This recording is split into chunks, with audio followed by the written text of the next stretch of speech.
La Vigie céleste ou la déposition d'Abel Keane par Auguste Derleth. Abel Keane, Abel Keane, Abel Keane. Parfois je suis obligé de prononcer mon nom à voix haute pour m'assurer que je suis bien Abel Keane et de m'examiner dans le miroir pour scruter le moindre changement intervenant dans ses traits familiers, comme s'il pouvait changer, comme si, inéluctablement, le changement allait se produire trahissant l'expérience de la semaine dernière. Mais s'était-il vraiment écoulé une semaine, ou moins? Désormais, je ne peux plus avoir la moindre certitude. C'est une chose terrible que de perdre la foi, de ne plus croire au monde de la clarté du jour et de la nuit étoilée et de sentir qu'à tout moment, les lois reconnues de l'espace et du temps pourraient être abrogées par sorcellerie, peut-être à l'aide d'un maléfice ancien, que seul un petit nombre d'hommes connaîtraient, de ces hommes qui prêchent dans le désert. J'ai hésité jusqu'à ce jour à raconter ce que je sais de l'incendie qui détruisit en grande partie une ville portuaire de la côte du Massachusetts et de l'abomination qui y règne.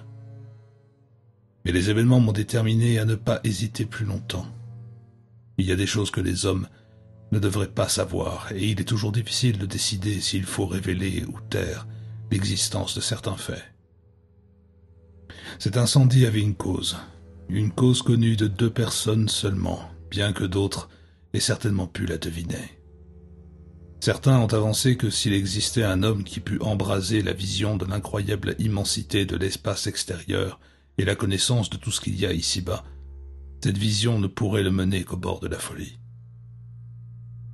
Mais il y a des choses qui se passent dans les limites de notre petite terre et qui ne sont pas moins effrayantes, car elles nous plongent dans le cosmos tout entier, dans le gigantisme du temps et de l'espace, dans une iniquité et une horreur tellement anciennes que l'histoire entière de l'espèce humaine n'est en comparaison qu'un enfantillage.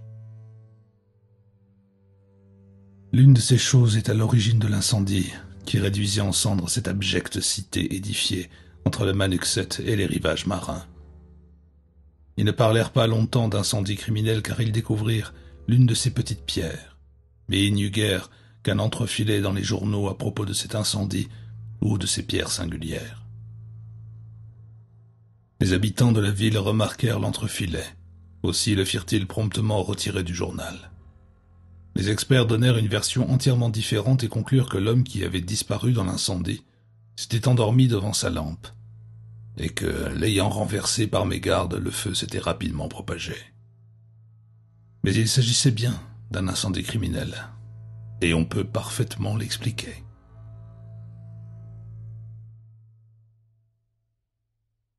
Le mal est assurément le domaine privilégié de l'étudiant en théologie.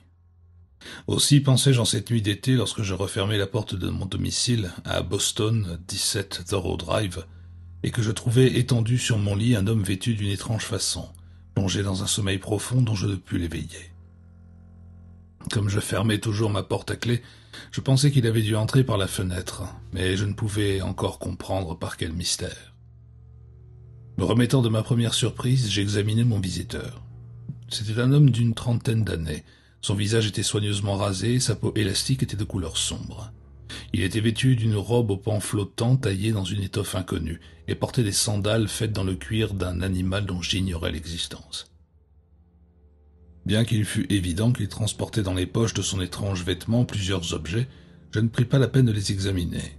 Cependant, son sommeil était si profond qu'il était impossible de l'en tirer, car tout prouvait qu'il s'était écroulé sur le lit pour s'y endormir aussitôt. Je remarquai tout de suite quelque chose de familier dans ses traits, comme nous paraissent familières les personnes que l'on a rencontrées même fortuitement, mais que l'on est sûr d'avoir déjà vues. Ou bien j'avais déjà fait la connaissance de mon visiteur, ou bien j'avais vu son portrait quelque part. Cela me préoccupa au point de vouloir percer son identité pendant son sommeil. C'est pourquoi j'ai placé une chaise près du lit et m'assis à côté de lui, essayant de pratiquer la suggestion que j'étudiais pendant mes heures de loisirs. Car, alors que je poursuivais mes études à la faculté de théologie, j'apparaissais au cours des représentations privées environ 3 fois par semaine en qualité d'hypnotiseur, Les quelques modestes études sur la psyché humaine me permettaient d'obtenir un certain succès pour tout ce qui se rattache à la lecture de la pensée. Quoi qu'il en soit, aussi profond que fût son sommeil, il demeurait conscient. Je ne pouvais m'expliquer ce phénomène, mais c'était comme si, bien que son corps fût endormi, ses sens ne le fussent pas. Car il se mit à parler alors que je me concentrais sur lui. Mais il exprimait en dehors de toute véritable conscience, et cela devait être rattaché à son étrange vie dont j'allais apprendre par la suite qu'elle s'était développée à partir d'une existence supranaturelle. « Attendez, dit-il. Puis il ajouta, « Prenez patience, Abel Keane. » Et soudain, une sensation curieuse m'envahit. C'était comme si précisément quelqu'un ou quelque chose avait pris possession de moi, comme si mon visiteur me parlait sans employer de mots pour décliner son identité, car ses lèvres ne paraissaient pas bouger. Pourtant, j'étais certain qu'il me disait « Je suis Andrew Fallon. J'ai quitté cette chambre voici 2 ans. Je ne suis de retour que pour peu de temps. » Brutalement, je compris. Je me souvenais avoir vu 2 ans auparavant le portrait d'Andrew Fallon dans les journaux de Boston, au moment de sa disparition. Une disparition qui n'avait trouvé aucune explication satisfaisante. Une sorte d'excitation s'empara de moi. J'eus à un tel degré l'impression que sa conscience était en éveil qu'en dépit de son sommeil apparent, je ne pus m'empêcher de lui demander « Où êtes-vous allé ?»« C'est là et non, répondit-il. Mais je ne saurais dire à présent s'il parlait réellement ou s'il était en train de communiquer avec moi sans l'intermédiaire des mots. Et je me demandais où pouvait bien se trouver Celaeno. Il s'éveilla à 2 heures du matin. Entre-temps, je m'étais abandonné à une légère somnolence d'où il me tira en posant la main sur mon épaule. J'étais comme étourdi, et je cherchais à bien discerner ses yeux qui me fixaient et m'examinaient avec insistance. Comme il était toujours drapé dans son étrange robe, il pensa avant toute chose à changer de vêtements. « Avez-vous un costume de rechange ?»« Oui. Je vous demanderai de bien vouloir me le prêter. Nous avons presque la même carrure et vous en conviendrez, je ne peux sortir ainsi vêtu. Non, de toute évidence. Je regrette de vous avoir privé de votre lit, mais mon long voyage m'avait épuisé.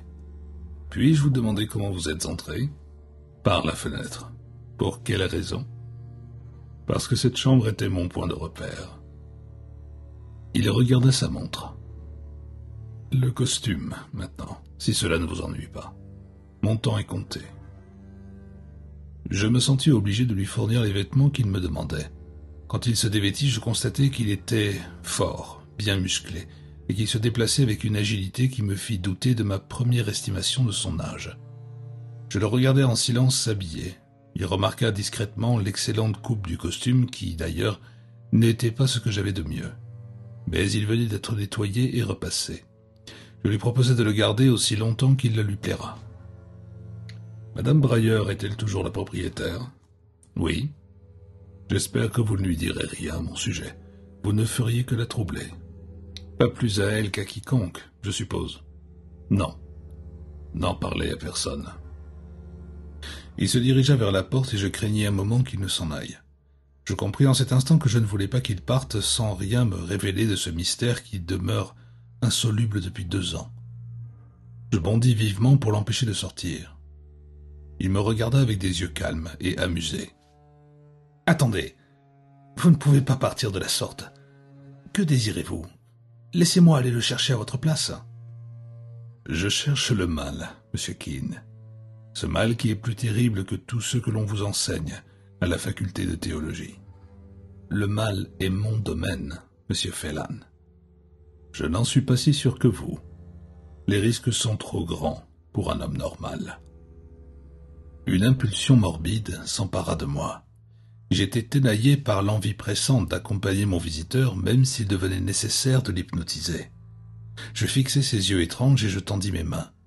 Et c'est alors que quelque chose m'arriva.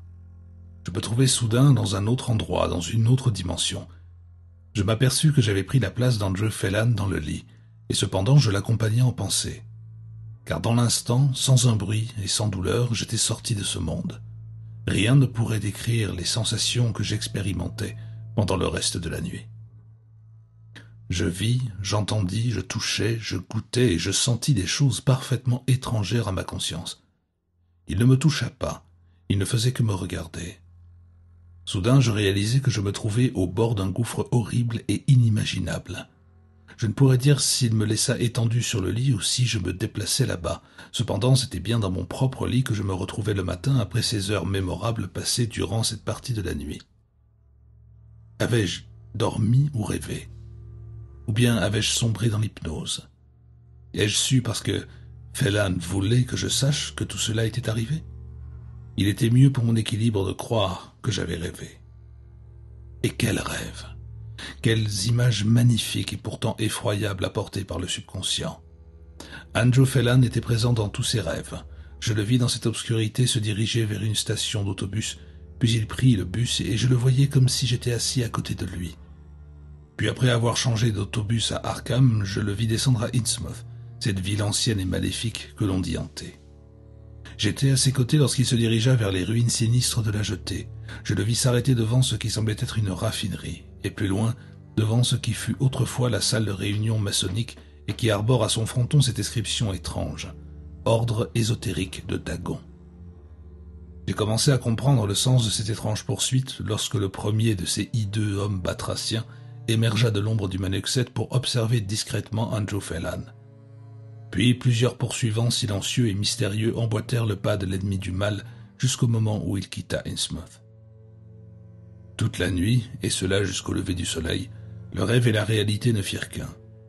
J'ouvris les yeux lorsque Andrew Phelan entra dans ma chambre. Je me dressai en souriant bêtement et je glissai jusqu'au bord du lit où je m'assis pour mieux le voir.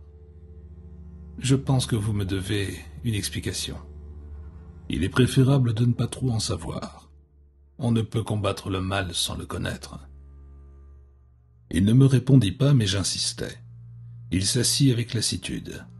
Ne pensait-il pas qu'une explication m'était due, lui demandai-je. Alors il évoqua avec une éloquence déroutante des horreurs ancestrales qu'il valait mieux ignorer. Cela ne fit qu'augmenter ma curiosité. Ne m'apparaissait-il pas, voulut-il savoir, qu'il devait exister certaines fêlures de l'espace-temps infiniment plus terribles que tout ce que l'on pouvait imaginer? N'avais-je jamais pensé qu'il devait exister d'autres plans, d'autres dimensions au-delà des plans et des dimensions connues? N'avais-je pas considéré que l'espace devait exister selon des plans superposés et que le temps devait être une dimension que l'on peut traverser aussi bien dans le passé que dans le futur? Il me parla avec volubilité, sans que je puisse même poser la moindre question. « J'essaye seulement de vous protéger, Keene. Avez-vous réussi à échapper à votre poursuivant la nuit dernière à Innsmouth? » Il acquiesça. « Vous le connaissiez, alors? »« Oui. Mais vous auriez pu ne pas vous apercevoir de sa présence, car dans votre, comment dit-on, hypnose, vous ne pouviez savoir qu'une partie des choses que je savais. Je pense, Keene, que l'hypnotisme est dangereux, mais je croyais que cela vous protégerait si la situation s'était retournée contre vous la nuit dernière. Il n'y avait pas que l'hypnose. Peut-être pas comme vous l'imaginez. Me serait-il possible de rester ici quelque temps, aujourd'hui, avant de poursuivre ma quête? Je ne voudrais pas être découvert par Madame Breyer. Je veillerai à ce qu'on ne vous dérange pas. Alors que je parlais, j'avais pris une décision. J'étais résolu à ce que Andrew Phelan ne m'écartât pas aussi aisément. En effet, mon visiteur m'offrait la possibilité de percer le mystère des choses qu'en dépit de sa défiance, il avait laissé deviner par un certain nombre d'allusions. Mais le mystère Andrew Phelan demeurait entier. On en avait parlé avec force détail dans les journaux du moment, et je comptais bien trouver dans ces articles un indice quelconque. Aussi je priai Phelan de s'installer confortablement et partis ostensiblement pour l'université. Une fois dehors, je lui téléphonai pour m'excuser d'avoir à m'absenter, et après le petit déjeuner, je me dirigeai vers la bibliothèque Widener de Cambridge. Andrew Phelan avait déclaré qu'il venait de Selaeno. Cette indication était trop importante pour que je puisse la négliger. Aussi, je m'installai sur le champ pour rechercher ce que pouvait être Selaeno. Ce que je découvris plus tôt que je ne l'aurais cru. Mais cela ne résolut rien, ou plutôt cela ne fit que rendre encore plus obscur le mystère d'Andrew Phelan. En effet, Selaeno était l'une des étoiles du groupe des Pléiades du Taureau. Par la suite, j'abordai la lecture des articles consacrés à la disparition de Phelan, au début du mois de septembre 1938. J'espérais découvrir dans les colonnes qui parlaient de cette disparition extraordinaire qui ne laissa aucune trace sur la fenêtre de cette chambre où il était maintenant revenu, des indications qui me permettraient d'éclaircir ce mystère. Mais comme je dépouillais les articles, ma perplexité s'accrut. Les journaux manifestaient les plus total embarras. Je pus seulement noter de sombres allusions, de vagues et sinistres suggestions qui se gravèrent dans ma conscience. Phelan avait été employé par le docteur Lieben Shrewsbury d'Arkham. Comme Phelan, le docteur Shrewsbury s'était absenté de son domicile pendant plusieurs années, et cette absence étrange demeura inexpliquée. Puis il est revenu, et ce retour parut aussi bizarre qu'aujourd'hui celui de Phelan. Peu avant la disparition de Phelan, un incendie se déclara dans la maison du docteur Shrewsbury, et le docteur périt dans le feu.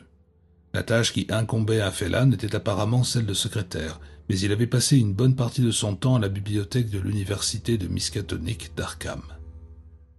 Ainsi je devais en conclure que les seules preuves tangibles devaient se trouver à Arkham. Les archives de la bibliothèque de l'université de Miskatonic devraient certainement m'indiquer quel livre Phelan avait consulté, certainement pour le compte de feu Shrewsbury. 1 heure seulement s'était écoulée. J'avais largement le temps de poursuivre mes recherches, aussi je pris sur le champ un autobus qui devait me conduire à Arkham. En relativement peu de temps, il me déposa non loin de l'institution où je croyais pouvoir découvrir de plus amples informations sur les préoccupations d'Andrew Phelan. La curiosité relative aux livres consultés par Phelan rencontra une curieuse réticence, et c'est ainsi qu'en dernier ressort je me retrouvai dans le bureau du directeur de la bibliothèque, le docteur Lienfleur, qui souhaitait savoir pourquoi je désirais consulter certains livres mis sous clé. J'expliquai que je fus amené à m'intéresser à la disparition d'Andrew Phelan et au travail qu'il avait pu faire. Ses yeux se rétrécirent.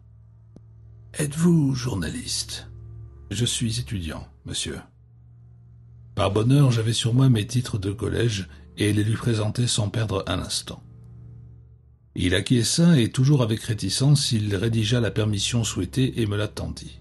« Il faut que je vous dise, monsieur Keane, que parmi les personnes qui ont consulté ces livres, il y en a peu en définitive, sinon aucune, qui soit encore en vie pour en parler. » C'est sur cette note singulièrement sinistre que je quittai son bureau pour me retrouver dans une petite salle à peine plus grande qu'un compartiment.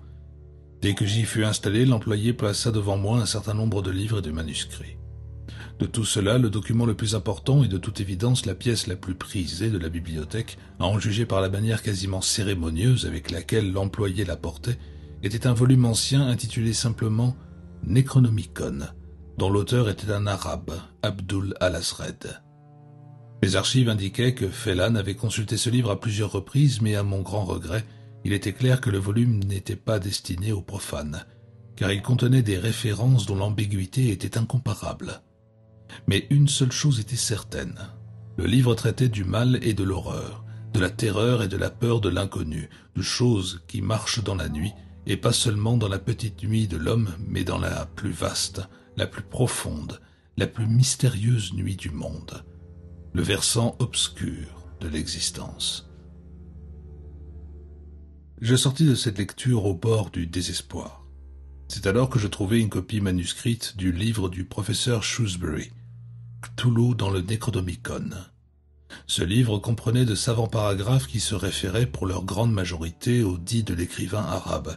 Bien que ces passages me soient le plus souvent incompréhensibles, je relevais presque par hasard un détail qui, à la lumière de ma récente expérience, fit naître en moi la plus intense terreur, car alors que je feuilletais ces pages pleines d'allusions énigmatiques à des êtres et à des lieux qui m'étaient totalement inconnus, je découvris une citation appartenant à un autre livre, intitulé R'lyeh Texte, et qui disait « Le grand Cthulhu s'élèvera de R'lyeh.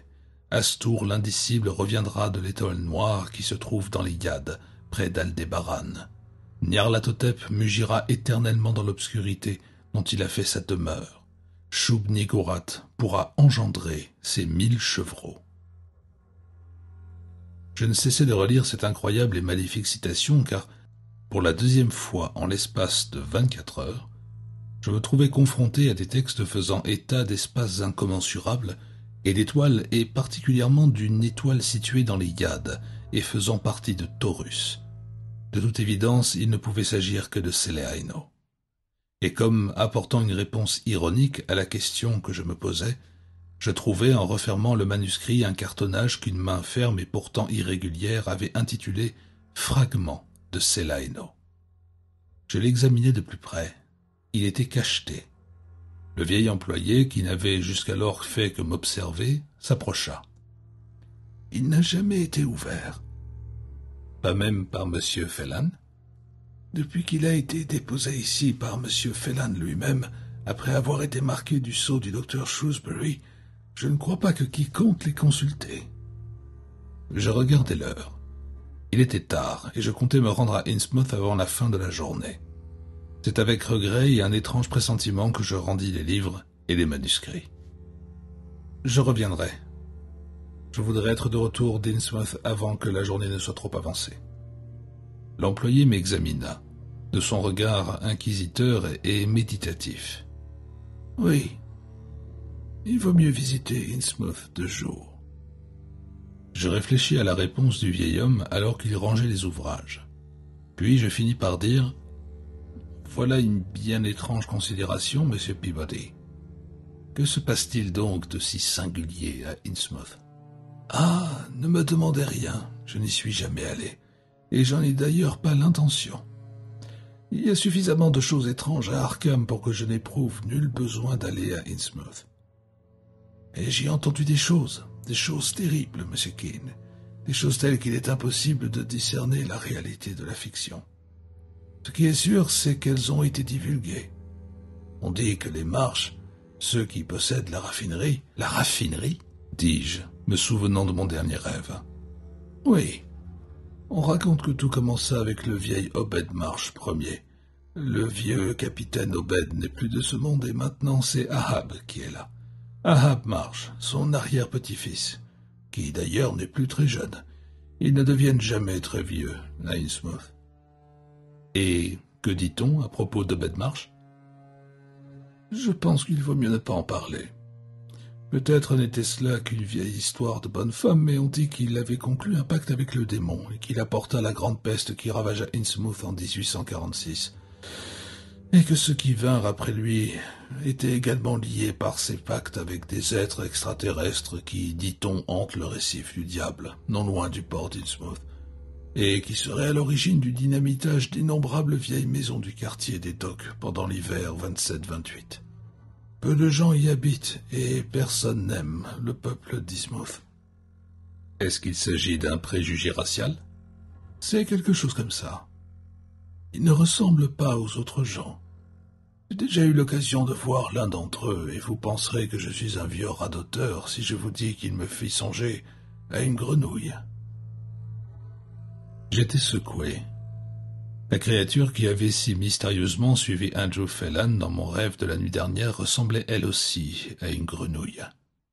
Je fus à ce moment précis possédé par le désir d'aller à Innsmouth et de voir de mes propres yeux les lieux de ce rêve qui avait troublé mon sommeil. Alors que je me trouvais devant le drugstore Hammond à Market Square en train d'attendre l'autobus brinque-ballant qui menait à Innsmouth, j'eus soudain le pressentiment d'un danger imminent dont je n'arrivais pas à me défaire.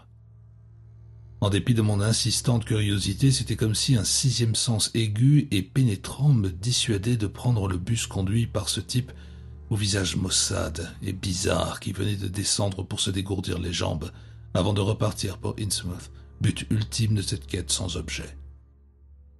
C'est alors que je remarquai qu'il était anormalement voûté. Je ne prêtai pas attention à ce pressentiment et montai dans l'autobus en compagnie d'un autre passager que je devinai instinctivement être un habitant d'Innsmouth, car il avait lui aussi une drôle d'allure, avec des plis profonds et bizarres sur le cou, un type à la tête très petite qui ne dépassait guère la quarantaine, avec des yeux glauques et un nez aplati, des oreilles curieusement atrophiées que je trouvais exagérément communes dans cette maléfique ville portuaire, vers laquelle l'autobus ne tarda pas à se mettre en route. Le conducteur, lui aussi, était manifestement un homme d'Innsmouth, et je commençais à comprendre ce que M. Peabody signifiait lorsqu'il disait que les gens d'Innsmouth n'étaient pas des gens comme les autres. Pour achever la comparaison avec le poursuivant de mon rêve, je scrutai mon compagnon de voyage et le conducteur aussi minutieusement et aussi discrètement que je le pouvais. et je fus forcé d'admettre qu'il y existait une infime différence. Je ne pouvais la saisir, mais le poursuivant de mon rêve semblait maléfique en comparaison de ces gens qui avaient vraiment l'apparence banale de crétins et autres individus infortunés portant les stigmates de la plus basse intelligence. Je n'étais jamais allé auparavant à Innsmouth. Étant descendu du New Hampshire afin de poursuivre mes études en théologie, je n'avais jamais eu l'occasion de voyager au-delà d'Arkham. Par conséquent, la ville que je découvrais alors que le bus s'en approchait en épousant la courbe du rivage me déprimait au plus haut point. Elle était étrangement dense et cependant semblait dépourvue de vie. Peu de voitures circulaient et les 3 clochers qui se dressaient au-dessus des cheminées, à l'exemple des toits en croupe et des pignons pointus, s'affaissaient presque sous le poids des années. Un seul ressemblait à quelque chose d'utilisable car les autres avaient été détériorés par les intempéries. Les bardeaux avaient été arrachés et la peinture était complètement à refaire.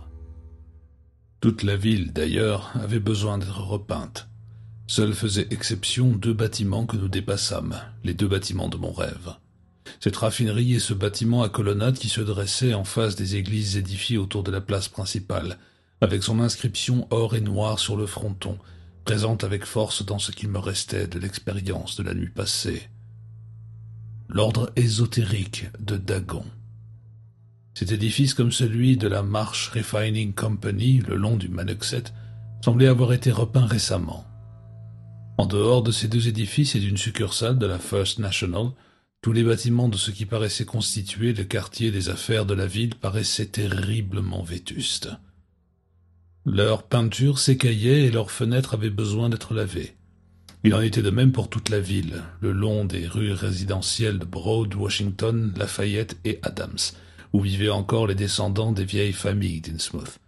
Les Marsh, les Gilman, les Elliott, les Waite. Cependant, les bâtiments y étaient d'une plus fraîche apparence, quoique la nécessité d'un ravalement se fît également ressentir, et que leurs jardins ne fussent pas entretenus, mais dans la plupart des cas, des barrières avaient été construites pour déjouer la curiosité des passants. Prévenu comme je l'étais à l'encontre des gens d'Innsmouth, je demeurai quelque temps dans l'expectative, après être descendu de l'autobus et après avoir vérifié qu'il retournait bien à Arkham à 7 heures du soir, me demandant quel serait le trajet le plus opportun. Je n'avais aucun désir de parler avec les gens d'Innsmouth, car il me répugnait au plus haut point d'aller au-devant d'un danger subtil et insidieux. Cependant, je continuais à être poussé par la curiosité qui m'avait mené jusqu'ici. Il m'apparut à la réflexion que le gérant du magasin First National ne devait vraisemblablement pas être un homme d'Innsmouth. C'était la coutume de la chaîne de déplacer régulièrement ses gérants, et c'était une chance que ce gérant fût étranger. Car en face de ces gens, il était inévitable que celui qui ne provenait pas de la proche banlieue se sentît un étranger. C'est pourquoi je me dirigeai vers la boutique qui se trouvait au coin d'une rue. Contrairement à mon attente, il n'y avait pas de commis, mais un homme entre 2 âges qui était en train de s'occuper prosaïquement de ses boîtes de conserve. Je demandai à parler au gérant, mais de toute évidence, c'était lui, le gérant. Il n'avait pas ces traits choquants et repoussants qui caractérisent les gens d'Innsmouth. Il était, bien comme je l'avais imaginé, un étranger. J'eus l'impression désagréable qu'il tressaillit à ma vue et qu'il semblait hésiter à parler. Mais je réalisai immédiatement que sans aucun doute cela était dû à son isolement au milieu de ces gens décadents. M'étant présenté et ayant observé sans embâche que je pouvais reconnaître en lui un étranger comme moi-même, je menai sur le champ mon enquête. Qu'en était-il de ces gens d'Innsmouth, voulais-je savoir? Qu'était l'ordre ésotérique de Dagon? Et que disait-on à propos d'Ahab Marsh? Il réagit vivement, ce à quoi je m'étais attendu. Il devint nerveux, jeta un regard plein de frayeur en direction de la porte d'entrée du magasin et vint vers moi pour me prendre brutalement par le bras. « Nous ne parlons pas de telles choses ici. » Sa peur nerveuse n'était que trop manifeste. « Je suis désolé si je vous mets mal à l'aise, mais je ne suis qu'un voyageur de passage et je serais curieux de savoir pourquoi un si beau port a été laissé à l'abandon, car il me semble que les quais n'ont pas été réparés et que la plupart des établissements commerciaux ont fermé leurs portes. Savent-ils que vous êtes venu me poser des questions? Vous êtes la première personne à qui j'adresse la parole. Dieu soit loué. Suivez mon conseil et quittez la ville dès que vous le pourrez. Vous pouvez prendre un autobus. Je viens juste d'arriver, pour savoir ce qui se passe exactement dans cette ville. » Il me regarda, indécis, jeta de nouveau un regard en direction de l'entrée, et soudain il fit demi-tour et marcha le long du couloir, se dirigeant vers une porte ornée de rideaux qui devait donner accès à son logement. « Suivez-moi, monsieur Keane. » Il me conduisit dans l'arrière-boutique où, bien qu'avec réticence, il se mit à parler tout bas, âprement, comme s'il craignait que les murs eux-mêmes pussent l'entendre. Ce que je voulais savoir, dit-il, était impossible à vérifier, parce qu'il n'y avait aucune preuve. Tout n'était que racontard et bavardage sur le terrible déclin des familles isolées qui s'alliaient entre elles depuis des générations. Cela expliquait en partie ce qu'il appelait le type d'Innsmouth. C'était vrai, le vieux capitaine Obed Marsh commerça aux quatre coins de la terre et rapporta à Innsmouth d'autres choses et certains disent d'étranges pratiques, comme celle de la secte païenne des hommes de la mer appelés l'ordre ésotérique de Dagon. On dit qu'il entretint d'étranges relations avec des créatures qui surgissaient lorsque la nuit était cachée de la mer profonde, au large du récif du diable, et qu'il les rencontrait près du récif à 1,5 milles du rivage, et il savait qu'il n'y avait personne pour l'observer. Pourtant, au cours de l'hiver fatidique qui vit la destruction des installations portuaires par les agents fédéraux, un sous-marin sortit pour torpiller les insondables fonds au large du récif du diable. Il parlait bien et avec persuasion, et peut-être n'en savait-il pas plus, mais je ressentis indéniablement les lacunes de son histoire, son discours laissant nombre de questions sans réponse. Évidemment, il existait bien des histoires au sujet du capitaine Obed Marsh, et de ce fait il existait bien aussi des histoires au sujet des Marsh, tout comme il en existait au sujet des Wade, des Gilman, des Horn et des Elliott.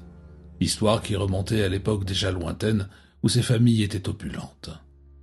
Et assurément, il n'était pas prudent de traîner aux alentours du bâtiment de la Marsh Refining Company, ni près de la salle de l'ordre ésotérique de Dagon. Notre conversation fut interrompue à ce point précis par le tintement de la clochette annonçant un client, et M. Anderson cessa immédiatement de répondre à mes questions. La curiosité me fit soulever les rideaux et je vis la femme qui venait d'entrer. Une femme d'Innsmouth, car son apparence était repoussante. Il y avait quelque chose de plus qu'une simple ressemblance avec l'homme qui l'accompagnait. Elle avait une apparence reptilienne, et lorsqu'elle parlait avec cette curieuse voix de gorge, Anderson semblait la comprendre parfaitement. Il l'écoutait sans faire de commentaires et la servait avec empressement. C'était l'une des Waite. Elles ont toutes cet aspect depuis des générations. Les Marsh sont tous partis maintenant, à l'exception d'Ahab et des 2 vieilles femmes. La raffinerie fonctionne-t-elle toujours ? Un peu. Les Marsh ont encore quelques navires. Longtemps après la venue du gouvernement, ils n'avaient encore rien à mettre dans leurs navires. Puis il y eut un mieux au milieu des années 30. Ahab réapparut une nuit d'on ne sait où, c'est ce qu'on dit, et a pris la relève des Marsh lorsqu'ils sont partis. Cousin ou arrière-petit-fils, disent-ils. Je ne le vis qu'une seule fois et de loin. Il ne sort pas souvent, mais il se rend toujours à la salle de l'ordre où les Marsh se montrent régulièrement. L'ordre ésotérique de Dagon, expliqua-t-il, en accédant à mon insistante prière, était une sorte de secte antique et très certainement païenne, et les étrangers en furent formellement exclus. Il n'était même pas recommandé de s'interroger à son propos. Mon éducation s'y rebella, et je demandai quel rôle tenaient les membres des autres églises. Il répondit par une autre question. Pourquoi ne pas demander au synode de ce district ? J'appris alors que les diverses pastorales étaient désavouées par leurs propres églises et que les pasteurs avaient parfois tout simplement disparu et avaient souvent abandonné leur sacerdoce pour revenir par une étrange reconversion à des cérémonies primitives et païennes. Tout ce qu'il me disait excédait les limites de mon entendement, et pourtant ce qu'il disait n'était pas aussi terrifiant que ce qu'impliquaient ces paroles. La vague intuition d'un mal terrifiant, d'un mal qui viendrait de l'extérieur, la suggestion hideuse des rapports qui s'étaient noués entre les Marsh et ces créatures des profondeurs. L'intuition de ce qui advint aux réunions de l'ordre ésotérique de Dagon. Quelque chose se passa ici en 1928, quelque chose de suffisamment terrible pour que la presse se taise, quelque chose qui amena le gouvernement fédéral à investir la place et à justifier la destruction partielle des docks de ce vieux port de pêche. Je connais assez l'histoire biblique pour savoir que Dagon était l'antique dieu poisson des Philistins qui surgit des eaux de la mer Rouge, mais dans ma pensée demeurait perpétuellement présente la croyance que le Dagon d'Innsmouth n'était rien d'autre qu'un masque fictif de ce premier dieu païen, que le Dagon d'Innsmouth était le symbole de quelque chose de malfaisant et d'infiniment terrible. Quelque chose qui devait expliquer non seulement la curieuse apparence des gens d'Innsmouth, mais aussi la malédiction et l'abandon de cette ville portuaire isolée des cités environnantes et oubliée par le monde entier. Je pressais le gérant de préciser sa pensée, mais il ne put ou voulut le faire. En effet, à mesure que le temps passait, il commençait à se comporter comme si j'en avais déjà trop entendu. Son anxiété s'accrut et je pensais qu'il valait mieux que je parte. Anderson me supplia de ne pas poursuivre mes enquêtes, ajoutant que les gens que l'on a perdus de vue, seul le Seigneur sait où ils se trouvent. Personne ne trouve la trace de l'endroit où ils sont allés, et je crois que jamais personne ne le pourra. Mais eux, ils le savent. Je le quittai sur cette note sinistre. Le temps me manquait pour poursuivre mon exploration, mais je m'arrangeais pour marcher un moment le long des rues et des ruelles d'Innsmouth, à proximité de la station d'autobus. Et je constatais que tout était curieusement délabré et que nombre d'immeubles exhalaient, en dehors de l'odeur familière de vieux bois et de pierre, une essence étrangement marine, comme si elle provenait de l'océan lui-même. Je ne pouvais aller plus loin car les regards bizarres que me jetaient les rares passants que je rencontrais dans les rues commençaient à m'inquiéter, et j'avais même l'impression que l'on m'épiait derrière les portes et les rideaux des fenêtres. Mais par-dessus tout, j'étais si horriblement conscient de cette aura de malveillance que je fus heureux que l'heure fût venue de reprendre le car, retournant à Arkham, et de là, de regagner mon logis à Boston. Andrew Phelan attendait mon retour.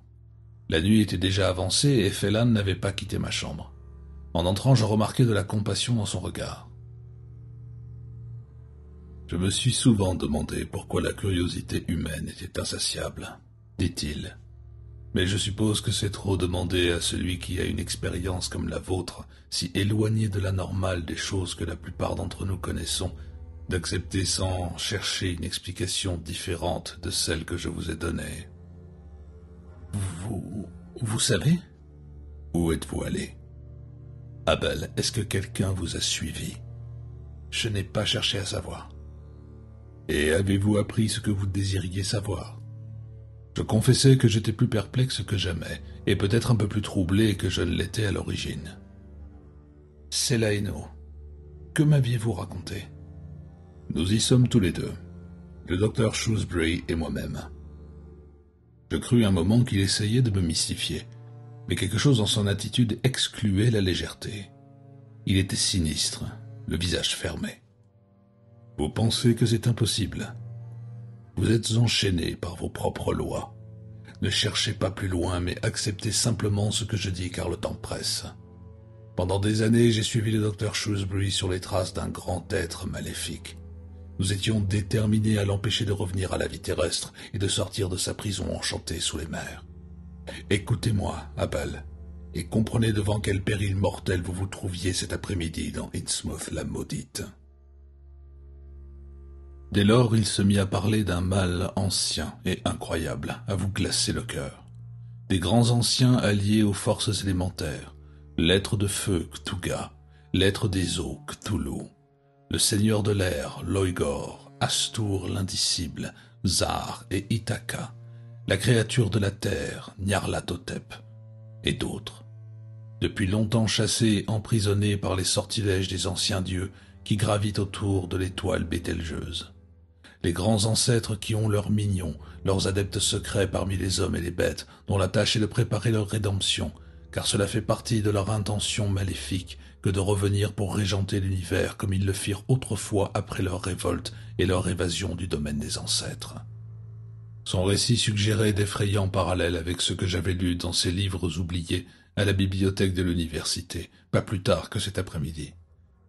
Il y avait dans ces paroles une telle conviction, une telle assurance que je me trouvais libéré du savoir orthodoxe auquel j'étais accoutumé. L'intelligence humaine, confrontée à ce qui la dépasse, réagit inévitablement de deux façons. Son impulsion première est de tout rejeter en bloc, La seconde est de tenter d'accepter, mais après avoir écouté l'effroyable discours d'Andrew Phelan, on ne pouvait échapper à la tentation de croire que seule une telle explication pouvait convenir à tous les événements qui se sont déroulés depuis son étrange apparition dans ma chambre. De l'abominable fresque exposée par Phelan, certains aspects étaient plus effrayants et même plus incroyables que d'autres. En compagnie du docteur Shrewsbury, Phelan s'était mis à rechercher les ouvertures par lesquelles le grand Cthulhu pourrait ressurgir de la demeure subaquatique d'Orlier, où se prolonge son sommeil. Sous la protection d'une pierre gravée en forme d'étoile à 5 branches provenant de l'antique Mnar, ils n'eurent pas à repousser les minions qui servaient les grands anciens, ceux des profondeurs, les Shoggoths, le peuple Tchotcho, les Dols et les Vormis, les Valusians et toutes les créatures semblables, car l'étoile à 5 branches a le pouvoir de vaincre les êtres supérieurs qui servent directement le grand Cthulhu. Ainsi purent-ils reprendre leur envol après avoir appelé des espaces interstellaires d'étranges créatures pareilles aux chauves-souris, les serviteurs d'Astur, celui qui ne peut être nommé, ancien rival de Cthulhu, et ayant partagé l'hydromel doré qui rend insensible aux effets du temps et de l'espace et permet de voyager dans ces dimensions alors que, simultanément, les perceptions sensorielles s'accroissent à un point jusqu'à ce jour inconnu. Ils partirent pour Selaeno. Là, ils complétèrent leurs connaissances en étudiant dans la bibliothèque monolithique les livres et les hiéroglyphes dérobés aux anciens dieux par les grands anciens lorsqu'ils se révoltèrent contre leur bienveillante autorité.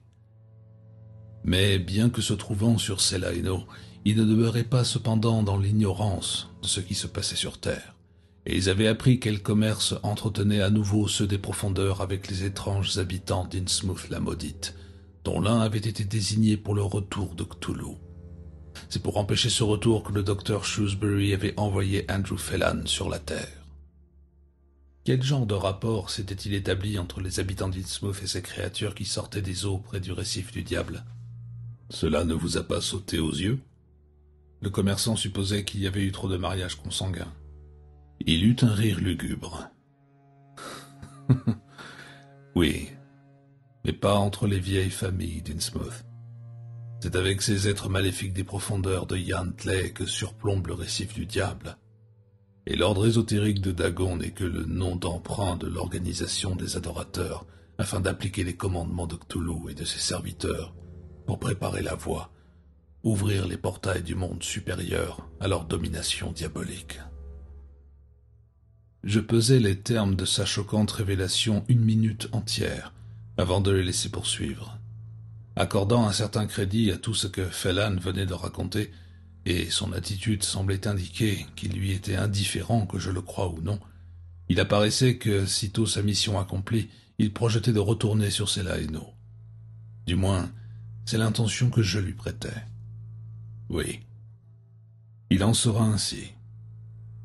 Alors, vous devez savoir qui à Innsmouth ramène les gens au culte de Cthulhu et au commerce avec ceux des profondeurs. Laissez-nous dire plutôt qui nous suspectons. Ce ne peut être que lui. Ahab Marsh. Oui, Ahab Marsh. C'est par son arrière-grand-père, Obed, que tout commença. Obed par ses voyages lointains et des endroits étranges qu'il visita. Obed, nous le savons maintenant, rencontra ceux des profondeurs dans une île au milieu du Pacifique. Une île qui n'aurait jamais dû exister. Et il leur ouvrit le chemin pour aborder Innsmouth. Les marches prospérèrent, mais ils n'étaient pas plus à l'abri de ces maudites métamorphoses que les autres habitants de cette ville déshéritée. Leur sang est contaminé depuis des générations. Les événements de 28 et 29 qui déterminèrent le gouvernement fédéral à investir Innsmouth ne marquèrent un temps d'arrêt que pour quelques années, à peine une décennie. Depuis le retour d'Ahab Marsh, et nul ne sait quand il est revenu en dehors des 2 doyens de marche qui le reconnurent comme étant l'un des leurs, tout recommença, mais cette fois moins ouvertement, si bien que l'on ne fit pas appel aux fédéraux. J'ai quitté le domaine céleste pour veiller à ce que la désolation ne se répande à nouveau sur la terre, et il m'est impossible d'échouer. Mais comment? Les événements le diront. Demain, je me rendrai à Innsmouth. Là, je vais poursuivre ma surveillance jusqu'au moment où il me faudra agir. Le commerçant m'a dit que les étrangers sont regardés avec suspicion. C'est pourquoi j'emprunterai leur aspect. Toute la nuit, je demeurais éveillé aux côtés d'Andrew Phelan, rongé par le désir de l'accompagner. Si son récit n'était que le produit de son imagination, alors il s'agirait d'une prodigieuse et glorieuse fable, conçue pour faire battre le cœur et enflammer l'esprit.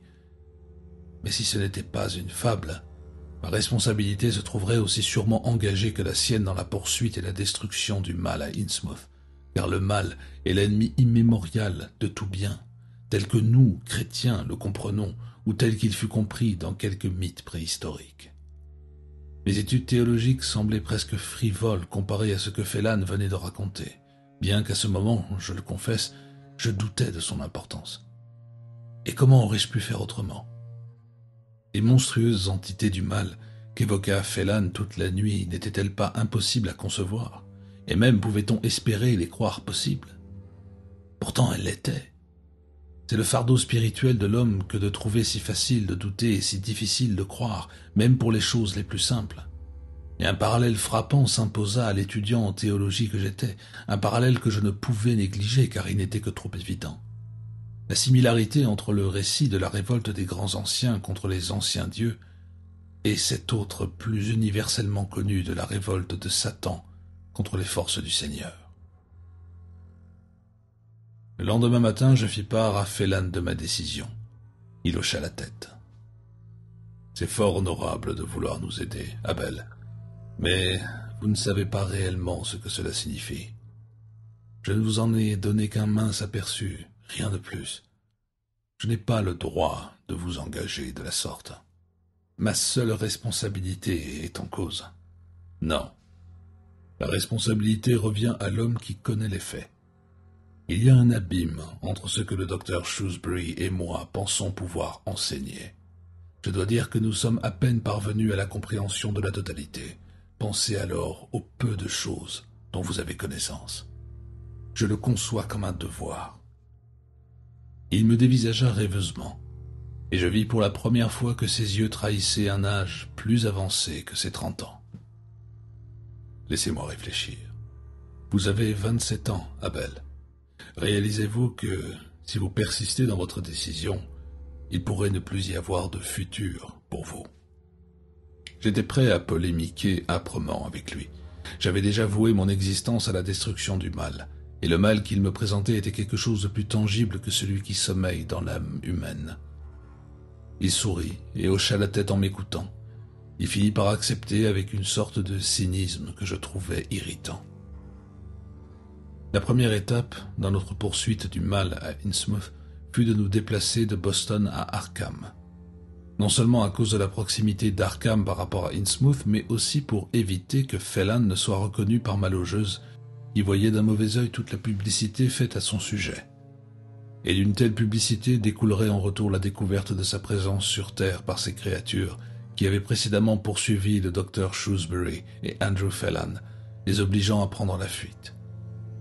Sans aucun doute, la chasse recommencerait de toute façon, mais heureusement pas avant que Phelan ait accompli ce pourquoi il était revenu. Nous partîmes donc cette nuit même. Phelan ne jugea pas utile que j'abandonne ma chambre de Boston, aussi je payais 1 mois de loyer d'avance, ne songeant pas au jour où je pourrais me retrouver entre ces murs familiers. Nous trouvâmes à Arkham une chambre dans une maison assez neuve qui se trouvait dans Curwen Street. Phelan me confia plus tard que la maison avait été bâtie à l'emplacement de celle du docteur Shrewsbury qui fut détruite par le feu, cet incendie coïncidant avec son ultime disparition. Nous étant concertés et ayant expliqué à notre nouvelle logeuse que nous aurions à nous absenter plusieurs heures d'affilée, nous procédâmes à l'énumération des conditions qui nous permettraient de séjourner temporairement au milieu de la population d'Innsmouth, car Phelan pensait qu'il était plus que nécessaire, afin de demeurer relativement libre de nos mouvements, d'emprunter une apparence qui nous fasse ressembler le mieux possible aux gens d'Innsmouth. Phelan se mit au travail en fin d'après-midi. Je ne tardai pas à découvrir qu'il était extraordinairement habile de ses mains. En effet, il modifia complètement mes traits, transformant en vieillard le jeune homme chétif que j'étais. Ma tête prit cette forme étroite si caractéristique, avec ce nez plat et ces curieuses oreilles que l'on ne connaît qu'aux gens d'Innsmouth. Il refit complètement mon visage. Ma bouche devint étroite, ma peau se couvrit de pores grossiers, mon teint naturel disparut derrière une horrible pâleur grise. Il s'efforça même de donner à mes yeux un aspect globuleux de batracien et de rider affreusement mon cou par de profonds plis presque écailleux. Une fois qu'il eut fini, j'aurais voulu ne jamais m'être connu. En effet, l'opération dura plus de 3 heures et finalement, tout sembla aussi parfait qu'on pouvait le souhaiter. « Ça va », conclut-il après m'avoir examiné. Puis, infatigable, sans proférer une seule parole, il s'employa à se donner une semblable apparence. De bonne heure le lendemain matin, nous partîmes en direction d'Innsmouth. Selon une manœuvre délibérée de Phelan, nous prîmes le train jusqu'à Newburyport, puis le bus, afin d'entrer par l'autre côté d'Innsmouth. À midi, nous fûmes à pied d'œuvre, sans attirer l'attention des ouvriers malpropres au regard inquisiteur. À la maison Gilman, le seul hôtel ouvert de tout Innsmouth, ou plutôt ce qu'il en restait, car, comme de nombreux bâtiments de la ville, il se trouvait dans un état de délabrement très prononcé. Nous nous fîmes enregistrer sous les noms de 2 cousins, Amos et John Wilken, car Phelan avait découvert que Wilken était un vieux nom d'Innsmouth, mais qui n'était plus représenté dans cette ville portuaire désormais maudite. Le vieil employé de la maison Gilman nous adressa un regard entendu et ses yeux globuleux s'ouvrirent tout grands à la lecture des noms sur le registre. « Parent du vieux Jed Wilken, n'est-ce pas ?» Mon compagnon acquiesça vivement. « On voit bien que vous êtes d'ici. Vous avez un boulot ?»« Nous sommes en congé, » répondit Phelan. « Vous venez au bon endroit pour ça, oui. Il y en a des choses à voir ici, si vous êtes de la bonne espèce. » Il ricana une nouvelle fois, désagréablement. Une fois seul dans notre chambre, Phelan devint plus tendu que jamais. Jusqu'à présent, tout va bien, mais nous n'en sommes qu'au commencement. Nous avons du pain sur la planche. Il ne fait pas de doute que l'employé va ébruiter le fait que nous sommes des parents de Jed Wilken. Cela satisfera les plus curieux et notre allure de dégénérés, en tout point comparable à celle des habitants d'Innsmouth, ne provoquera pas de commentaires indus. Et je suis convaincu que nous devons éviter d'être vus de trop près par Ahab lui-même.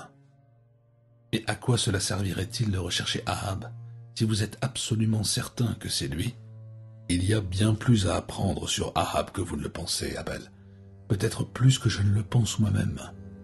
Nous connaissons la famille Marsh, nous connaissons leur lignée, le docteur Shrewsbury et moi. Mais nulle part dans l'arbre généalogique de la famille nous ne trouvons de traces d'un Marsh prénommé Ahab. Pourtant, il est bien ici. En effet. Mais comment est-il venu? Nous sortîmes peu de temps après, en ayant pris soin de garder les vieux vêtements que nous portions à notre arrivée pour éviter de donner une impression de richesse qui éveillerait les soupçons. Phelan se dirigea immédiatement vers le bord de la mer, faisant un détour pour examiner la salle de l'ordre de Dagon à New Church Green, pour finalement se rendre à la Marsh Refining Company. Ce fut là, peu de temps après notre arrivée, que je vis pour la première fois notre proie. Ahab Marsh était grand, bien que curieusement voûté. Sa démarche aussi était étrange, sans régularité ni rythme, mais plutôt saccadée. Lorsqu'il se rendit de la raffinerie à sa voiture, aux rideaux soigneusement tirés, sa démarche avait quelque chose de très particulier. On aurait pu la qualifier d'inhumaine, car il s'agissait moins d'une marche que d'un louvoiement ou d'une titubation, et ce mouvement se distinguait de celui des autres habitants, car, quelle que fût la modification de leur physionomie, ils marchent en louvoyant, certes, mais humainement. Comme je l'ai dit, Ahab Marsh était plus grand que la plupart de ses compatriotes, mais son visage ne différait pas tellement du type d'Innsmouth, en dehors du fait qu'il semblait moins grossier et plus empâté, comme si sa peau était d'une plus fine texture, ce qui laissait supposer que les Marsh étaient d'une race supérieure à celle de la moyenne des natifs d'Innsmouth. Il était impossible de distinguer ses yeux car ils étaient dissimulés par des lunettes d'un cobalt profond, et sa bouche, malgré sa grande similitude avec celle des autochtones, était plus proéminente, sans doute parce que le menton d'Ahab Marsh était légèrement fuyant. C'était littéralement un homme dépourvu de menton, à la vue duquel j'éprouvais un frisson d'horreur comme je n'en avais jamais connu, car cela lui donnait une apparence si effroyablement ictique qu'elle ne pouvait que me répugner. Il semblait également dépourvu d'oreilles, et portait son chapeau enfoncé sur ce qui devait être un crâne chauve. Son cou était plissé et il était impeccablement vêtu, bien que ses mains fussent cachées par des gants noirs, ou plutôt en regardant de plus près, par des mitaines. Comme nous n'étions pas observés, j'ai pu détailler à loisir notre poids, tandis que Phelan l'observait indirectement à l'aide d'un miroir de poche. Peu après, Ahab Marsh disparut au volant de sa voiture. Une bien chaude journée pour porter des gants. C'est bien ce que je pense. Je crains que cela ne confirme mes soupçons. Nous verrons bien. Nous nous rendîmes dans un autre quartier de la ville, marchant au hasard des rues étroites et ombragées, nous éloignant du Manoxet et de ses chutes pour nous rendre à la raffinerie qui se dresse sur une sorte de terre-plein. Tout en marchant, Phelan était plongé dans une méditation profonde et troublée. Il était manifeste qu'il ressassait une foule d'idées, aussi ne l'interrompis-je point. Je m'étonnais de l'incroyable état de décadence de cette vieille ville portuaire, et encore plus de son curieux manque d'activité. C'était comme si la majeure partie des habitants se reposaient pendant le jour, car bien peu circulaient dans les rues. La nuit à Innsmouth, cependant, se devait être différente.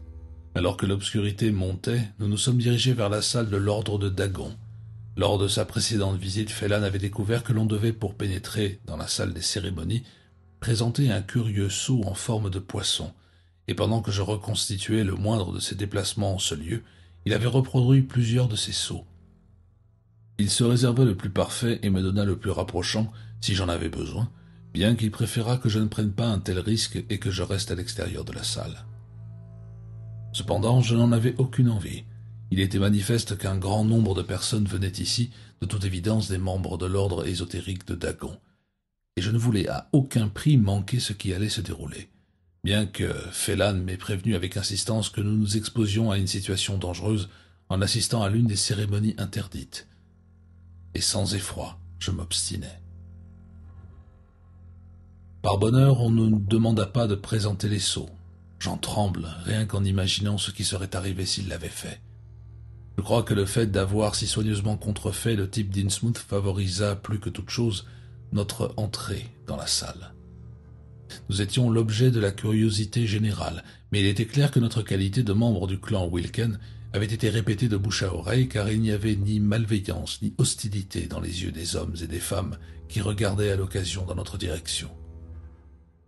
Nous nous assîmes près de la porte afin de pouvoir sortir rapidement si le besoin s'en faisait sentir, et nous étant installés, nous regardâmes autour de nous.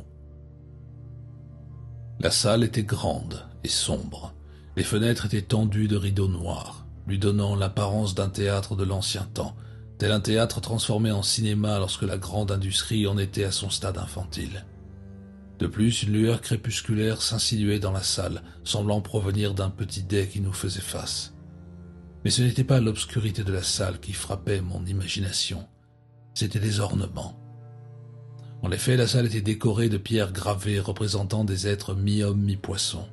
J'en reconnus plusieurs qui ressemblaient à des sculptures primitives de Ponap, et certaines autres qui présentaient une ressemblance troublante avec les inexplicables statues découvertes sur l'île de Pâques, comme avec celles des ruines mayas de l'Amérique centrale et les vestiges incas du Pérou. Même dans cette pénombre, on pouvait distinguer nettement que ces sculptures et bas-reliefs n'avaient pas été créés par des autochtones, mais amenés de quelque port étranger. Ils pouvaient provenir de Ponap, car les navires-marches avaient sillonné les mers jusqu'aux confins de la civilisation. Seule une lumière artificielle très pâle brillait au pied de l'estrade. Il n'y avait rien d'autre pour éclairer la pièce. Cependant, il me semblait que les sculptures et bas-reliefs possédaient un pouvoir infernal et effrayant qui glaçait le cœur, et un aspect subterrestre qui était particulièrement frappant, car il parlait d'un temps depuis longtemps révolu, des grands âges, avant notre ère, lorsque le monde et peut-être même l'univers venaient à peine de naître. En dehors de ces sculptures et d'une miniature de ce qui avait dû être une créature pieuvre, énorme et amorphe qui occupait le centre du dais, la salle était dépourvue de toute autre décoration, rien que des chaises défraîchies, une simple table sous le dais de ces étroites fenêtres garnies de rideaux pour atténuer l'effet de ces sculptures et bas-reliefs exotiques. Cette nudité ne faisait qu'accentuer leur aspect hideux. Je me tournai vers mon compagnon. Je le vis regarder droit devant lui, et s'il avait examiné les bas-reliefs et les sculptures, il ne l'aurait pas fait aussi ouvertement. Je devinai qu'il n'était pas prudent de détailler plus longtemps ces ornements troublants. Aussi suivis-je l'exemple de Phelan.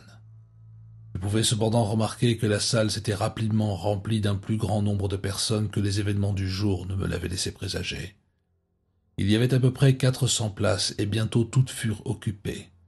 Lorsque d'autres personnes affluèrent, Phelan quitta son siège et resta debout adossé au mur près de l'entrée.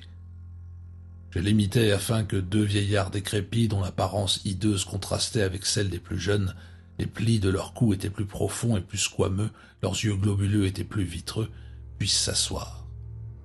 L'abandon de nos sièges passa inaperçu car quelques autres personnes se tenaient également debout le long du mur. Il ne devait pas être loin de 9h30. Les soirées estivales étaient plus longues, la nuit tardait à tomber, lorsque tout fut prêt. C'est alors qu'apparut par une porte dérobée un homme entre deux âges, habillé de vêtements étrangement décorés. Au premier abord, son apparence était celle d'un prêtre, mais il se révéla que ses vêtements étaient décorés d'une manière blasphématoire, avec les mêmes représentations de batraciens et de poissons qui ornaient la salle. Il s'approcha de la figure sous le dais, la toucha avec révérence et commença à parler. Non en latin ou en grec, comme je le supposais tout d'abord, mais dans une langue curieusement dénaturée, dont je ne pouvais comprendre un mot. Une horrible suite de vociférations qui appela immédiatement une sorte de réponse grave et presque lyrique, murmurée par l'assemblée. À ce moment, Phelan me toucha le bras et se glissa vers la porte d'entrée. Je le suivis à ce signal malgré ma répugnance à quitter la cérémonie à son commencement. Que se passe-t-il? Ahab Marsh n'est pas là. Il peut encore venir. Je ne le crois pas. Nous devons le chercher ailleurs. Il marchait avec une telle résolution que je pensais, vu le tour que prenait la situation, qu'il avait une idée de l'endroit où il pourrait trouver Ahab Marsh. J'avais imaginé que Phelan se rendrait directement à la vieille maison des Marsh à Washington Street, mais il n'en fit rien. Ma seconde pensée fut qu'il pourrait retourner à la raffinerie, et cela sembla se révéler exact jusqu'au moment où nous dépassâmes la raffinerie, traversant le pont qui enjambait le Manoxet et que nous longeâmes la côte au-delà du port jusqu'à l'embouchure de la rivière. La nuit était noire, mais une lune tardive et secourable apparut à l'est de l'horizon et refléta une faible lueur jaunâtre dans les flots. Les étoiles brillaient, un banc de nuages noirs s'étirait le long des rives célestes du septentrion. Un léger vent d'est soufflait. « Savez-vous où nous allons, Phelan ?»« Oui. » Nous suivions une route peu fréquentée, probablement une route privée, qui épousait paresseusement les contours de la côte, faite de pierres et de sable, de cailloux et d'ornières. Soudain, Phelan se mit à genoux et examina les ornières sableuses. Cette route a été empruntée récemment. La couche de sable était par endroits fraîchement remuée. Par Ahab? Il acquiesça pensivement. Il y a une petite crique tout près d'ici. Cette terre appartient aux Marsh. Le vieil Obed l'a acquis il y a plus d'un siècle. Nous hâtâmes le pas, bien qu'instinctivement nous marchions avec plus de précaution. Sur la plage de la crique abritée, nous découvrîmes la voiture au rideau tiré qu'Ahab Marsh venait d'utiliser pour quitter la raffinerie. Sans effroi, probablement parce qu'il savait ce qu'il allait trouver, mon compagnon se dirigea vers la voiture. Il n'y avait personne à l'intérieur, mais sur le siège arrière, des vêtements étaient négligemment jetés. Des vêtements d'homme. Et même dans le noir, je reconnus le costume d'Ahab Marsh. Mais Phelan referma la portière de la voiture et s'affaira de l'autre côté, puis se dirigea vers le bord de mer, et là, se mit une nouvelle fois à genoux et regarda par terre. En m'agenouillant près de mon compagnon, je vis les chaussures, les chaussettes également, d'épaisses chaussettes de laine bien que la journée avait été des plus chaudes. Et la forme des chaussures sous ce clair de lune blafard était plutôt insolite. Qu'est-ce qu'elles étaient larges, et quelle curieuse forme! Elles avaient dû être des chaussures normales, un peu larges certes, mais maintenant elles étaient complètement déformées, comme si le pied avait... comme si une sorte de malformation l'affectait. Et il y avait quelque chose d'autre, quelque chose de plus hideux et de plus effrayant sous la lune jaunâtre.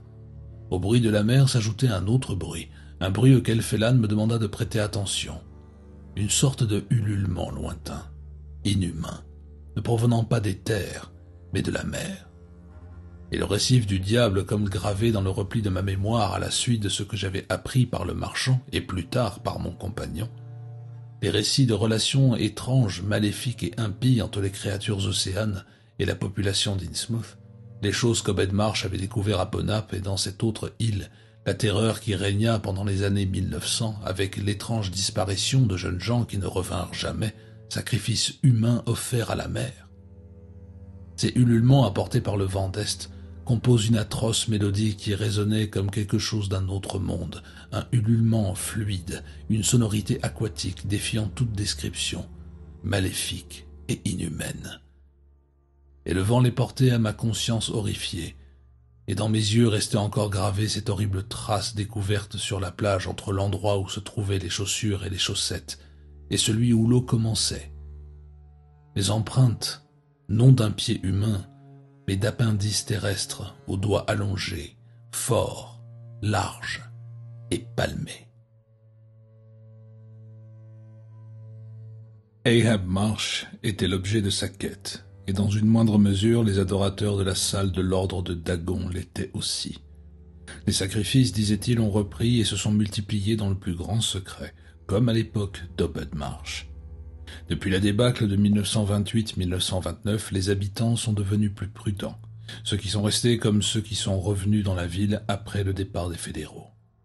Et Ahab qui avait ôté ses vêtements et s'était enfoncé dans la mer pour revenir le jour suivant, comme si rien de fâcheux ne s'était passé, pouvait-on douter qu'il ait nagé jusqu'au récif du diable?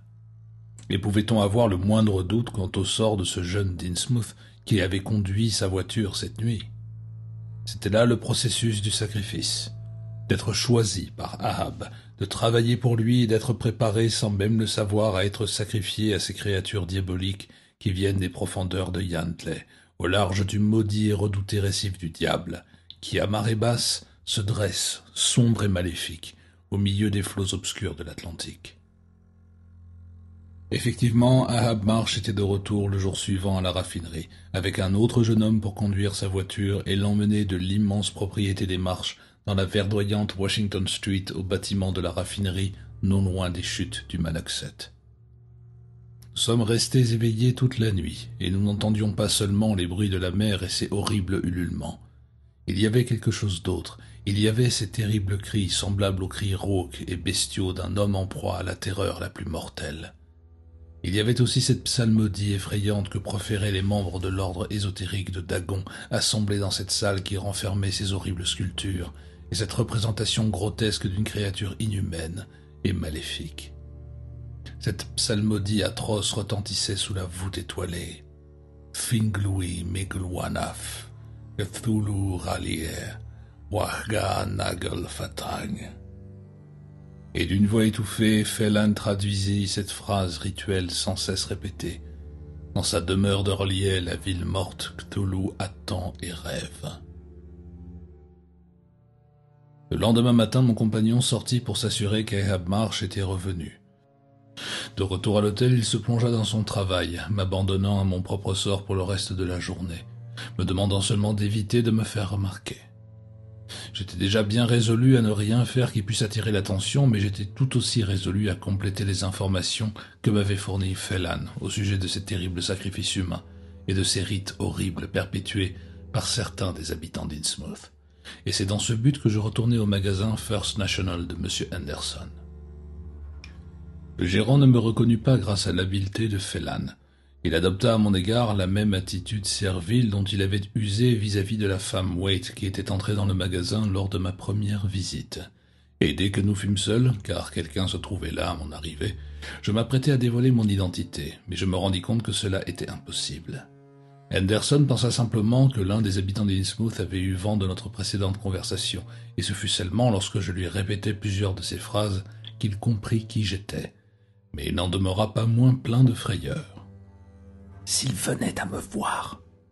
Je lui assurai que personne n'était au courant de mon identité réelle et que personne ne le saurait en dehors de lui, en qui je pouvais avoir confiance. Il devina que j'avais été voir au fond des choses, comme il disait, et très agité, il m'adjura de m'en aller. Certains d'entre eux semblent pouvoir sentir les personnes qui ne les aiment pas. Je ne sais pas comment ils font, comme s'ils lisaient dans la pensée des hommes ou dans leur cœur. Et s'ils vous prennent ainsi, alors quoi, monsieur Henderson? Vous ne retournerez jamais d'où vous venez. Je lui donnai l'assurance que je n'avais aucunement l'intention de me faire prendre. J'étais venu pour obtenir de lui de plus amples informations, et malgré ses violentes dénégations, je ne me laissais pas arrêter. Peut-être ne savait-il rien, cependant je devais l'interroger. Des disparitions avaient-elles eu lieu, en particulier des disparitions de jeunes hommes ou de jeunes femmes, à Innsmouth depuis qu'il s'y était installé? Il acquiesça timidement. Peut-être 20, peut-être plus. Lorsque l'ordre se réunit, et il ne se réunit pas souvent, cela se passe généralement après. Les nuits où l'ordre se réunit, quelques-uns disparaissent et personne n'en entend plus parler. Ils disent qu'ils se sont enfuis. Les premières fois que j'en ai entendu parler, j'ai pas eu de mal à les croire. Je pouvais comprendre pourquoi il fallait partir d'Innsmouth.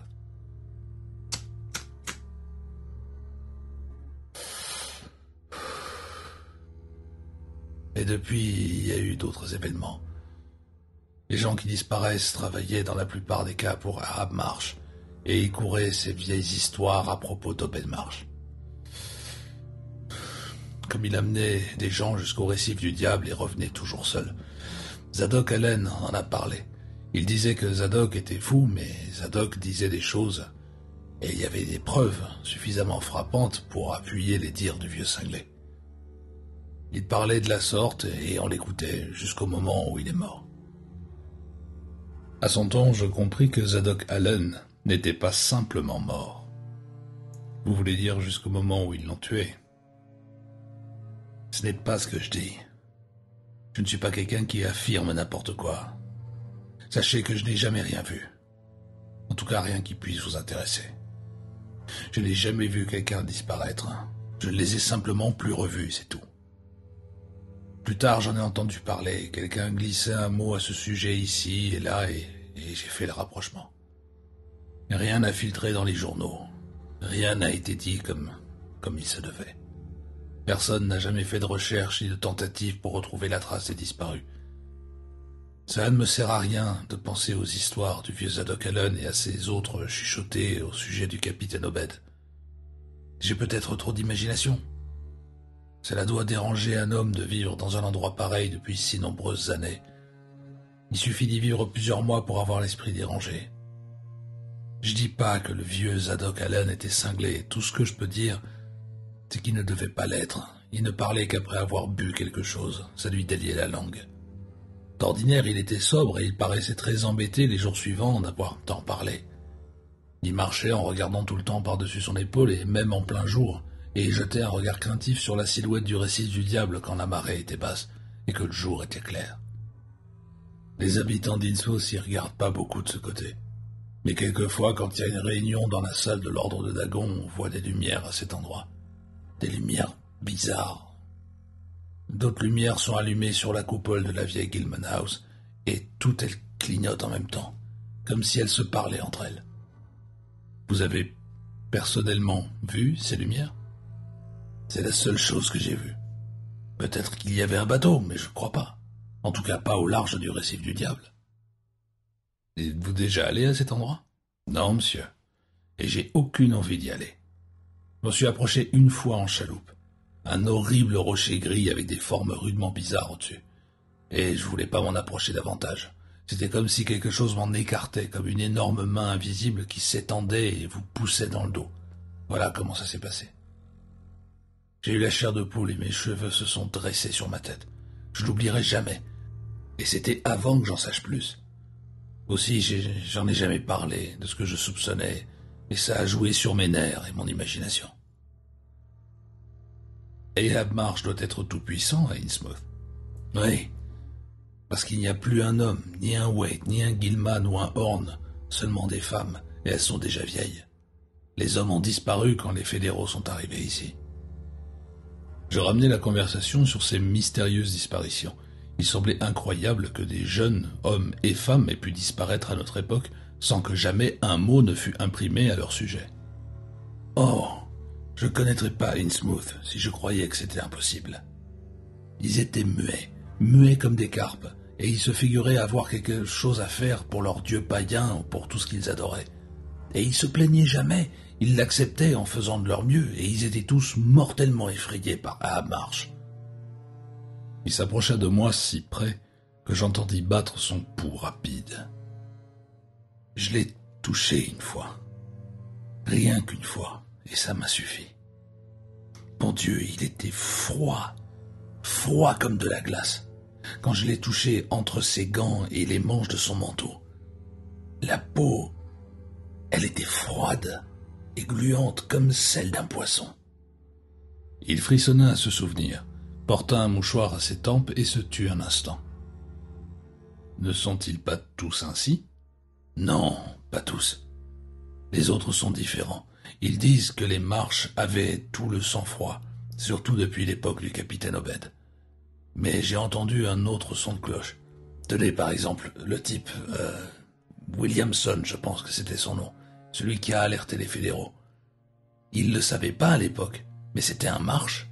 Et il avait aussi du sang Horn, et quand ils l'ont découvert, ils ont attendu qu'il revienne. Et effectivement, il est revenu, et il s'est dirigé vers l'eau en chantant.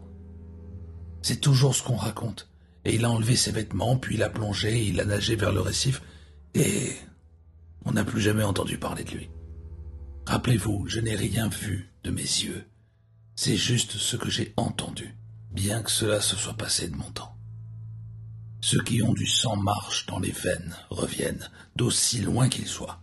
Regardez Ahab, revenu de Dieu sait où.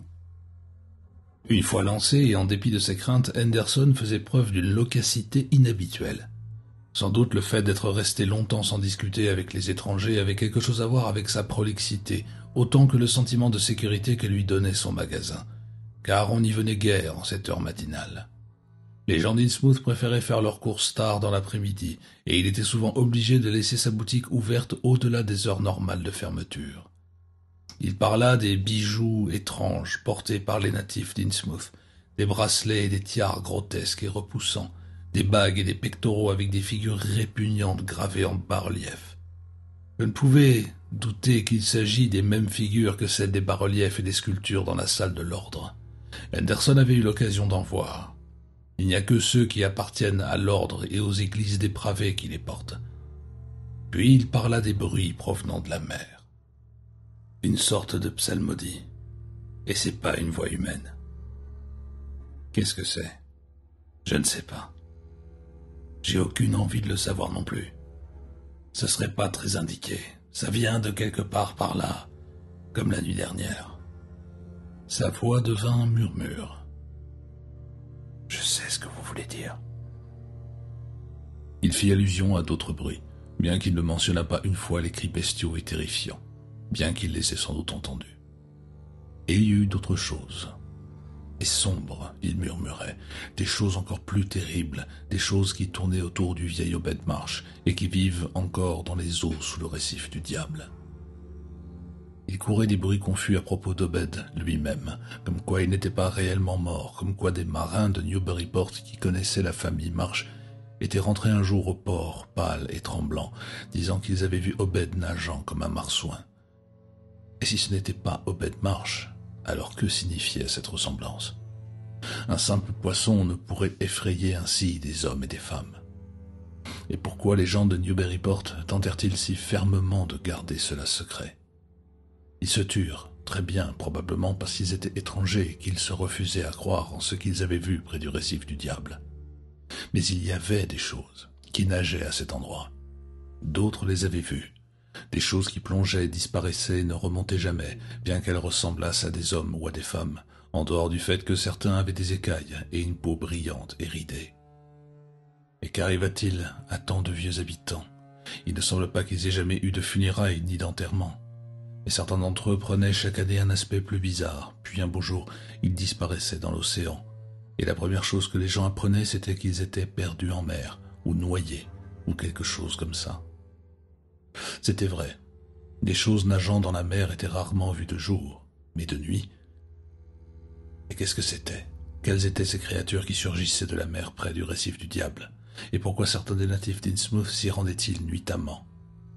Il paraissait de plus en plus excité en parlant, bien que sa voix se fît plus étouffée.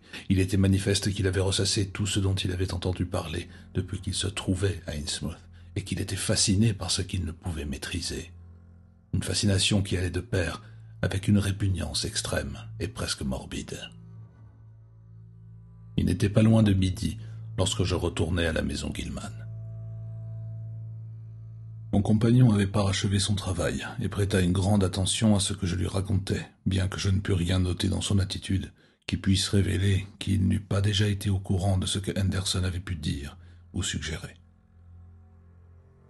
Une fois que j'eus fini, il ne dit rien, il ne fit qu'acquiescer et commença à m'expliquer ce qu'il nous restait à faire. Notre séjour à Innsmouth allait toucher à sa fin, dit-il. Nous quitterons la ville dès que nous aurons fini avec Ahab Marsh, et cela peut être ce soir ou demain soir, mais le plus tôt possible, car tout était prêt. Pourtant, il y avait certains aspects de cette étrange poursuite que je devais connaître et qui représentaient avant tout un danger pour moi. Je n'ai pas peur. Non. Peut-être pas au sens physique. Mais il est impossible de dire ce qu'il pourrait vous faire. Nous portons tous un talisman qui nous protège de ceux des profondeurs et des minions des grands anciens, mais non contre les grands anciens eux-mêmes ou leurs serviteurs les plus proches, qui évoluent aussi à la surface de la Terre, pour mettre hors d'état de nuire ceux qui, comme nous, découvrent leurs secrets et s'opposent au retour du grand Cthulhu. Ce disant, il plaça devant moi une petite étoile à 5 branches taillée dans une pierre qui m'était inconnue. Il s'agissait d'une pierre grise, et immédiatement je me souvins de ma lecture à la bibliothèque de l'université de Miskatonic. L'étoile à 5 branches taillée dans une pierre grise de l'antique Mnar, qui possédait le pouvoir magique des anciens dieux. Je la pris sans mot dire et sur le conseil de Phelan, je la mis dans ma poche. Il continua. Cela pouvait me procurer une certaine protection terrestre, mais il y avait un autre moyen d'échapper aux menaces que laissent peser les plus proches serviteurs de Cthulhu. Je pouvais également aller à Selaeno si je le désirais, malgré l'aspect terrifiant de ce voyage. Je devrais alors appeler ces créatures qui, bien qu'opposées à ceux des profondeurs, à tous ceux qui servent le grand Cthulhu, étaient essentiellement des démons, car elles servent Astur, l'indicible, tapi dans le lac noir de Ali, dans les Yad. Pour que ces créatures puissent me venir en aide, il me faudrait emporter une petite pilule, une distillation de ce merveilleux hydromel doré du professeur Shrewsbury, qui rend insensible aux effets du temps et de l'espace, et capable de voyager dans les dimensions, tout en accroissant les perceptions sensorielles. Ensuite, il me faudrait souffler dans un étrange sifflet, et lancer dans l'espace ces paroles. Ia, Astur, Astur, Sphaiag Volcum, Voltagel Voltum, Ai, Astur. Certaines créatures volantes, les Biaki, sortiraient de l'espace, et je devrais les monter sans crainte pour prendre mon envol, mais seulement lorsque le danger est imminent, car le danger qui vient de ceux des profondeurs et de tous leurs alliés, insista Phelan, est aussi grand pour l'âme que pour le corps. Je l'écoutais avec étonnement, non sans être frappé par une sorte de terreur spirituelle. Cette terreur si commune aux hommes qui pour la première fois plongent leur regard dans le vide des espaces insondables, qui commencent à contempler gravement l'immensité des univers extérieurs. Une terreur provoquée par l'idée qu'Andrew Phelan voyagea de la sorte jusqu'à ma chambre à Boston, et que c'était par ce même moyen qu'il était parti il y a plus d'1 an. Ce disant, Phelan me donna 3 de ces petites pilules dorées au cas où j'en perdrais une, ainsi qu'un minuscule sifflet.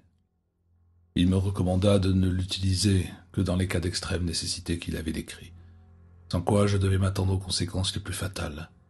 De plus, dit-il, c'était tout ce qu'il pouvait faire pour me protéger, et il m'expliqua clairement que nous ne devions pas retourner ensemble à Arkham, bien qu'il nous fallût partir de cette ville en compagnie l'un de l'autre. Ils doivent penser que nous allons retourner à Newburyport. C'est pourquoi nous devrons suivre la voie ferrée en direction d'Arkham. En tout cas, c'est plus court. Et le temps que la poursuite s'organise, nous serons déjà loin. Dès que nous aurons terminé notre travail, nous rejoindrons la voie ferrée. Nous attendrons suffisamment pour être sûrs que notre travail a été porté à son terme. Il marqua une pause, et il ajouta que nous n'avions pas à craindre d'être poursuivis par les habitants d'Innsmouth eux-mêmes. Et ensuite, quand le moment sera venu, vous n'aurez besoin d'aucune autre explication. À la tombée de la nuit, nous étions prêts. Je n'étais pas entièrement au courant du plan de Phelan, mais je savais qu'il fallait avant toute chose que les 2 femmes Marsh s'absentent de leur maison de Washington Street. Phelan leur envoya un message prosaïque, leur disant qu'un parent âgé était descendu à la maison Gilman. Comme ce dernier était souffrant et incapable de se déplacer, il serait ravi de recevoir ce soir à 9 heures la visite des demoiselles Aliza et Ethline Marsh. C'était une lettre banale et bien tournée que mon compagnon cacheta du sceau de Dagon. Il signa du nom de Wilken, sachant qu'il y avait eu autrefois un mariage entre les Wilken et les Marsh. Et il était certain que cette lettre ferait sortir les femmes Marsh assez longtemps pour que nous parvenions à détruire le chef des minions de Cthulhu à Innsmouth et à empêcher ainsi l'aboutissement des préparatifs mis en œuvre pour sa résurrection, et retarder le retour de cet être horrible qui dort en rêvant au plus profond des eaux. Il envoya la lettre à l'heure du dîner et prévint l'employé de la réception que, si quelqu'un téléphonait, il serait de retour immédiatement. Puis nous sortîmes. Phelan portait une petite valise dans laquelle il avait mis une partie des affaires qu'il avait amenées dans les poches de la robe qu'il portait à son arrivée. Le ciel était couvert, ce qui ne pouvait déplaire à mon compagnon, car à 9 heures, il aurait dû normalement encore faire jour, et la nuit ne pouvait que faciliter notre entreprise. Si tout se déroulait comme prévu, les femmes Marsh devraient se rendre à la maison Gilman en voiture, conduite par le nouveau chauffeur. Ainsi, Ahab se retrouverait seul dans la vieille bâtisse. Phelan m'expliqua que nous ne devions avoir aucun scrupule. Si les femmes ne répondaient pas à notre message, elles devraient être éliminées, même si de tels procédés nous répugnaient. Nous n'eûmes pas de mal à trouver un endroit dissimulé d'où nous pourrions observer la maison de Washington Street, car la rue était plantée de nombreux arbres qui découpaient de grandes zones obscures. De l'autre côté de la rue, la maison était plongée dans l'obscurité. Seule une faible lueur brillait dans une chambre du deuxième, mais peu avant 9 heures, une lumière s'alluma au rez-de-chaussée. Elles viennent. Il avait raison, car peu de temps après, la voiture noire au rideau tiré roula vers l'entrée principale, et les femmes Marsh lourdement voilées sortirent de la maison, montèrent dans la voiture et partirent. Phelan ne perdit pas un instant. Il traversa la rue, pénétra dans la propriété des Marsh, et sans attendre ouvrit sa valise qui contenait un grand nombre de minuscules étoiles à 5 branches. Elles allaient servir, disait-il, à encercler la maison, particulièrement à proximité des portes et des fenêtres. Nous devions travailler dans le plus grand silence et avec le maximum de précaution. La disposition de ces talismans devait empêcher Ahab de nous échapper, car il lui serait impossible de franchir cette barrière. Je me hâtais d'exécuter ce que Phelan m'ordonnait de faire avant de le rejoindre de l'autre côté de la maison. L'obscurité était de mauvais augure. À tout moment, les femmes Marsh pouvaient revenir. À tout instant, Ahab Marsh pouvait s'apercevoir de notre présence dans le parc, bien que nous ne fissions aucun bruit. Ce sera bientôt fini. Quoi qu'il arrive, ne vous affolez pas. Il disparut une nouvelle fois derrière la maison. Quelques minutes plus tard, il me rejoignit dans l'ombre d'un buisson où j'étais dissimulé non loin du perron. Sans s'arrêter, il se dirigea vers la porte d'entrée d'où il s'affaira un court instant. Lorsqu'il redescendit les marches, je vis une mince flamme passer par l'entrebâillement de la porte. Il avait mis le feu à la maison. Il revint vers moi, le visage grave, ne laissant transparaître aucune émotion. Il observait la fenêtre où brillait la lumière. Seul le feu peut les détruire. Vous devez vous souvenir de ça, Abel. Vous pouvez de nouveau les rencontrer. Nous ferions mieux de partir. Attendez. Nous devons être sûrs du sort d'Ahab. Le feu dévora rapidement la vieille charpente, et déjà à l'arrière de la maison, les flammes léchaient les arbres avoisinants. À tout moment, quelqu'un pourrait les voir et donner l'alarme, ce qui rameuterait la famélique équipe des sapeurs-pompiers d'Innsmouth. Mais par chance, les habitants d'Innsmouth désertaient également les lieux où Ahab vivait et travaillait, craignant et respectant les Marsh comme leurs ancêtres avaient craint et respecté les premiers membres de cette famille maudite, qui s'étaient alliés aux êtres de la mer et avaient apporté dans ce port la tare de cet horrible croisement qui laissa sa marque sur toute leur progéniture. Soudain, la fenêtre de la chambre éclairée s'ouvrit et Ahab Marsh s'y pencha. Il n'y resta là qu'un instant, puis il se recula sans refermer la fenêtre, ce qui provoqua un véritable appel d'air pour les flammes d'en dessous. La porte principale s'ouvrit toute grande et Ahab Marsh franchit d'un bond les flammes. Mais il ne put aller plus loin. Il descendit une marche puis recula les bras en l'air en un terrible cri guttural sorti de ses lèvres minces. Derrière lui, les flammes montaient et grandissaient, aidées par le courant d'air qui s'engouffrait par la porte grande ouverte. Là où il se tenait, la chaleur devait être intenable, et ce qui se déroula alors restera pour toujours gravé dans ma mémoire. Les vêtements portés par Ahab Marsh commençaient à s'enflammer. En premier, ses curieuses mitaines, puis sa calotte noire et tous ses autres vêtements. Et ceci si rapidement que les flammes semblaient jaillir de ses vêtements. Ce qui se tenait là n'était pas humain, non, ce ne pouvait être un homme. C'était un batracien infernal et ictique, travesti en homme aux mains palmées de grenouille, avec des pattes en guise de mains et un corps squameux, pustuleux et luisant, qui avait l'humidité naturelle à sa froideur. Un corps qui avait été drapé dans des vêtements humains dénaturés que le feu venait de dévorer. Un corps qui, dénudé, ressemblait à quelque chose venu d'une région obscure et inconnue de cette terre. Cela avait été un être terrible et effrayant à la démarche humaine, mais qui avait des ouïes derrière des oreilles cireuses qui maintenant fondaient à la chaleur de ce feu destructeur, où cette créature se consumait plutôt que d'affronter le pouvoir de ces pierres disposées tout autour de la maison, geignant et hurlant bestialement et poussant cet ululement qui m'était déjà familier. Il n'était pas étonnant qu'Ahab Marsh fût capable de nager de la plage jusqu'au récif du diable. Il n'était pas étonnant qu'il ait offert des sacrifices à ses hôtes qui attendaient dans les profondeurs. Car la créature qui prit cette identité n'était pas plus un Ahab Marsh qu'un être humain. La chose qui se dénommait elle-même Ahab Marsh, la chose que le peuple d'Innsmouth suivait si aveuglément, était l'un de ceux des profondeurs venus de la cité engloutie de Yantley pour poursuivre le travail déjà commencé par le terrible Obed Marsh, pour obéir aux ordres des minions du grand Cthulhu. Comme dans un rêve, je sentis Andrew Phelan me tirer par le bras. Je le suivis dans la rue ombragée, juste au moment où il arrivait, la voiture aux rideaux tirés qui ramenait les femmes Marsh à leur maison impie. Nous nous sommes enfuis à travers l'obscurité. Il n'était pas nécessaire de retourner à la maison Gilman, car nous avions laissé de l'argent dans notre chambre afin de payer notre pension, et il n'y avait rien d'important dans notre bagage. Nous nous sommes donc immédiatement dirigés vers la voie ferrée pour nous enfuir de cette cité maudite. 1 kilomètre plus loin, nous avons regardé derrière nous. Le rougeoiement du ciel nous apprit ce qu'il se passait. L'incendie de la vieille maison avait gagné les maisons voisines. Mais un événement de mauvais augure survint, car mon compagnon désigna en silence la mer. Et là, sur la ligne de partage du ciel et de l'eau, je vis de grands éclairs d'une étrange lumière verte, et en regardant de l'autre côté en direction d'Innsmouth, je vis d'autres lumières étinceler en un lieu élevé qui ne pouvait être que la coupole de la maison Gilman. C'est alors qu'Andrew Phelan me prit la main. « Adieu, Abel. Je vous quitte ici. Rappelez-vous tout ce que je vous ai dit. » « Mais ils vous retrouveront. » Il hocha la tête. « Suivez les rails. Ne perdez pas de temps. Tout se passera bien de mon côté. » Je fis ce qu'il m'adjurait de faire, sachant que chaque instant perdu pouvait m'être fatal. À peine m'étais-je éloigné que j'entendis un sifflement extraterrestre, et peu après la voix d'Andrew Phelan psalmodiant triomphalement dans l'espace cette formule qu'il m'avait appris un peu plus tôt le même jour. Je me retournai, malgré moi.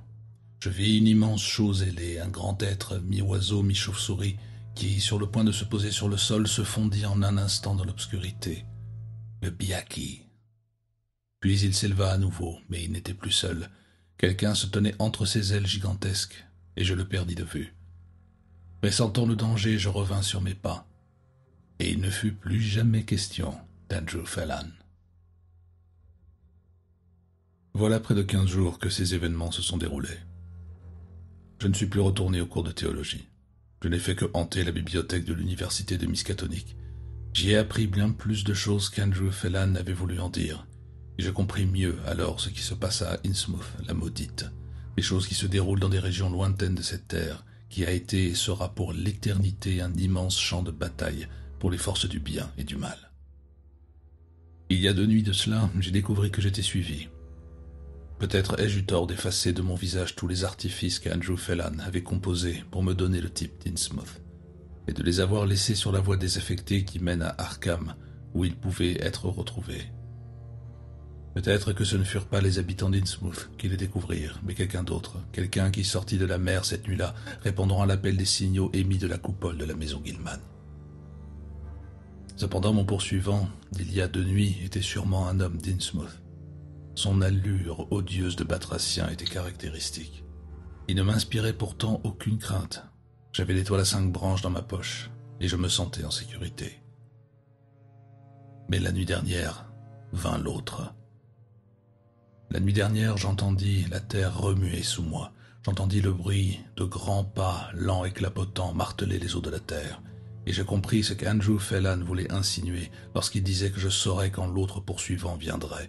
Maintenant, je le sais. J'ai rédigé ceci en toute hâte, et je compte l'envoyer à la bibliothèque de l'université pour l'ajouter aux documents du docteur Shrewsbury et à ce qu'ils appellent le manuscrit Fellan, écrit par Andrew Fellan avant son premier séjour à Celaeno. Il est tard et j'ai la certitude de ne pas être seul. Il règne un silence absolu et inhabituel sur toute la ville, et je peux entendre ces horribles bruits de succion qui proviennent des entrailles de la terre. À l'est, les Pléiades et Celaeno ont commencé à s'élever au-dessus de l'horizon. J'ai pris des petites pilules dorées extraites de l'hydromel du docteur Shrewsbury. J'ai le sifflet à portée de main. Je me souviens des paroles. Et si l'expansion de conscience qui suit à coup sûr l'absorption de l'hydromel me révèle la nature de ce qui est en train de me suivre, je saurai alors quoi faire. Dès maintenant, je deviens conscient des changements qui se produisent en moi.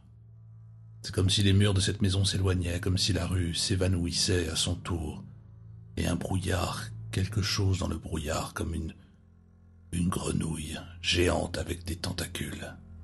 Comme... Grand Dieu, quelle horreur! Ia, Astur.